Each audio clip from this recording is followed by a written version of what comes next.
We're at the 25th CROI. We're here with Deborah McMahon, and she is with the University of Pittsburgh. And this was part of, you were involved with the CURE press conference that just ended.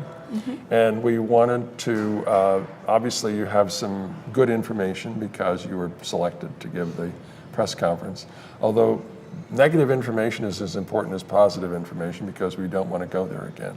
We need to know about that. But yes. But the work that you did, I'm going to let you kind of set us up with what it is you did. Surely. So as part of the AIDS Clinical Trials Group, we are very focused on trying to identify the reservoir and then intervene in some way to reduce it and achieve at least a functional, what we call a functional cure.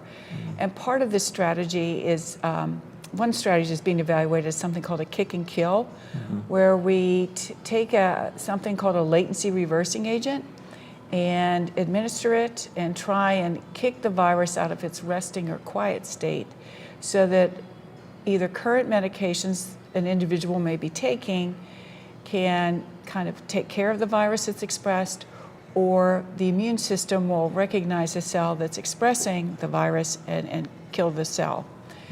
So these drugs are known as latency reversing agents that are being evaluated, and one of them is romidepsin, which is something called a histone deacetylase inhibitor, and romidepsin is such a drug that's FDA approved already to treat T-cell lymphomas. However, we wanted to repurpose it as a latency reversal agent. There was some laboratory work done a few years ago that showed that doses of romidepsin could lead to viral expression out of a resting state in doses that were far less than what were used to treat cancer, so hopefully better tolerated than those. And so based on that, we started a study where we administered a single dose of romidepsin, and we wanted to find the safest, the lowest, and effective dose to try and, our mantra is do no harm. And you did multiple doses? No, we did one dose. We gave everyone a single dose, but they were at one of three dosing levels. Three different doses. Yeah, a lower dose, sort of a middle dose, and then a higher dose of just 5 milligrams per meter squared. The dose that's used to treat cancer is 14 milligrams per meter squared. More, So our dose was about 35%, just a single dose, of the dose that is used to treat and they get multiple doses. Yeah. They just, the people with cancer get multiple doses. We only gave our participants a single dose. Right. They got one dose one time. The first cohort got 0.5. The second cohort got 2 milligrams per meter squared, and the third dose got 5 milligrams per meter squared. Of note, we also had a control arm, a placebo arm. So the participants didn't know what they were getting. They were either getting romidepsin or placebo from romidepsin. It was infused over 4 hours, and then we measured viral loads by multiple measures before they were infused, and then at several time points afterwards, 24 hours, 48 hours, 72 hours, etc. And then we've carefully also measured drug levels of romidepsin before and after infusion to see how quickly it was cleared. And we measured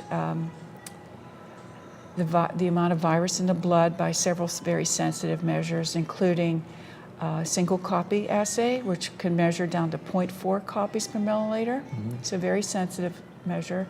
Cell-associated RNA, cell-associated HIV DNA, histone acetylation, and markers of viral transcription, and also immune activation. So this was a big undertaking. There's a lot of work for the participants who stepped forward, and also for all the lab work that was done.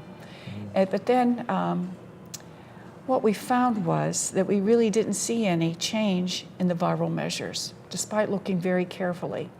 We did see evidence of immune activation, and we did see evidence of changes in transcription. But to our surprise, we saw it not just in the romidepsin groups, but also in the placebo group. And we were trying to figure that out, and we think it may be due to stress. Just the stress of the trial participant coming in to, the clinical setting, knowing they're going to have an IV put in, get an infusion. You could deem that stressful. Yeah, it's different when you're doing just one as One. opposed to repeated over and over. You can Well, reduce the stress. Well, it was just a one-time thing. Remember, Yeah, the yeah, participants yeah. just got it once, but it's still a stressful situation. So and that has been shown by others that stress can change some viral measures. So we don't know. That's our thought right now. And then, so we think this just is yet another signal that it's really harder to wake up the virus out of a resting state. There were a lot of work to do. Of note, we have a multiple dosing cohort, the fourth cohort, where individuals get 5 milligrams per meter squared, a dose, but at 4 different time points every 2 weeks. And that's cohort's nearing completion. It'll be done hopefully in April, and then we'll analyze those results, and we'll have those at some time in the future. Is there any difference in immune activation based upon the dose at all? We saw no dose-dependent change No. None. across all 3 of those And doses. you really believe you had enough of a dose to We saw, elicit? well, if we don't know. Okay. You could argue, Mark, right? yeah, Fred. Yeah, Fred, I'm yeah. sorry. Fred, you could argue that we didn't perhaps use a higher dose. Yeah. We should have used a higher dose. We had to weigh the risk-benefit ratio. We know what Right. Oh yeah. with a cancer treatment dose, the side effects of that versus giving a potentially toxic drug to people who are otherwise doing well on a fixed dose combination and having no side effects, basically. Were you working this through Gilead Sciences, or is that their product, This or- drug is actually manufactured by another company called Celgene. Okay.